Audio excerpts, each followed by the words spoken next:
In a moment of uncharacteristic courage, close to 2 years ago, I got married.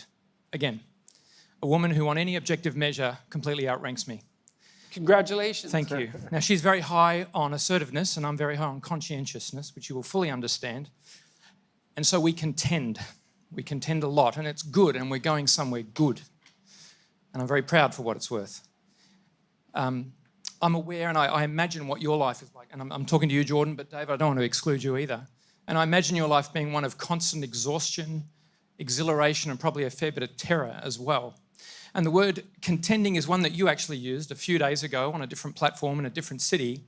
You were talking to young people and you challenged them to marry a mate with whom they would contend. And I think of Tammy and I think of you, and we don't hear a great deal of Tammy, but you guys are, I'm sure, working really hard. You're contending. You're confronting all this stuff and you're processing it. And I'm sure your marriage is strengthening. I trust it is. And I'd love some insight on that if you can speak to what you're learning about marriage in this season of your life. Well, the first thing we're doing is that Tammy is traveling with me. So that's very helpful. And she's paying attention, you know. So, and we talk a lot about what is going on, but also a lot about our family, because there's complicated things going on in our family like there are in most families. And we do our best to communicate, you know, and she says what she thinks. And I say what I think. And we don't always think the same thing, you know, but we do our best to listen. We do our best to assume that just because the other person has a different opinion doesn't mean that they're wrong, even though it would be lovely if they were. And then we try to come up with a negotiated solution that's mutually acceptable. You know, and we discuss strategy as well. I mean, for example, when we started this tour, which was more than a year ago, we thought, you know, there's a lot of competing things that you could think about a tour, especially when we had no idea how long it would be. Like, what was this? Was this a vacation? We were going to, you know, spectacular cities all over the world. Was it time for us to spend together? Like, what was it? What were we doing? And we spent 2 hours thinking. It's like, no, this is work. We have a remarkable opportunity here. And we're going to do the work. We're going to hit as many cities as we can. And so what does that mean? It means we get the hell up in the morning. We make sure we're packed. Our suitcases aren't too full. We don't carry anything that goes underneath the plane. We make sure that I don't get hungry because then I can't perform properly. We make sure that I'm at the theater at the right point in time.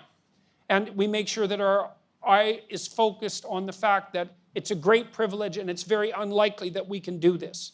And so we thought, okay, that's the deal. And then we thought, well, and then we can take an hour or two here and there, if we're fortunate, to see some of the city and to take a break and to do that when we can. And, you know, we've negotiated other details about exactly how intense the scheduling was going to be, but it's a constant negotiation. And it is a contentious negotiation, which is good because these things are complicated, you know, and to think something complicated through, you need a good argument on this side and you need a good argument on this side. And then you got to have at her and see if you can come out with an even better argument as a consequence. And so that seemed to work. Now, there's other advantages. It turns out that Tammy is very suited. I'm sorry I'm speaking for her, but she doesn't have a microphone and actually prefers to stay in the background to some degree for various reasons. She's very suited to a life like this. She's quite stable emotionally, so she doesn't suffer from a lot of anxiety. She likes to travel. She likes meeting new people. She likes the adventure. And she's supporting what I'm doing. And so that's working. And thank God for that. And then she also keeps an eye on what I'm doing and lets me know when it's going well and when she thinks it needs improvement. And she helps me figure out where I'm going next. Because for the last 2 years, my schedule has been so busy that I don't know what I'm doing next usually. Maybe the next day. And so her job, because we've also parceled out jobs, is to make sure that I get wherever I'm going next on time and ready. And so far, that's brought, I would say, incalculable benefits fundamentally. And because we agreed on it, we had our little constitution in place. We were able to handle the stress because I think we've been in it's damn near 150 cities in 350 days. And so it's very heavy traveling schedule.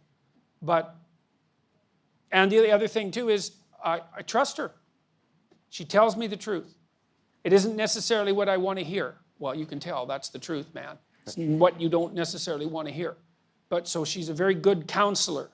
And that's turned out to be exceptionally helpful. So, yeah. And I'm like their son who refuses to leave. Yeah. I like it, Ma. You know, it's really nice. You know, it's all right. I think we ought to give Tammy a round of applause.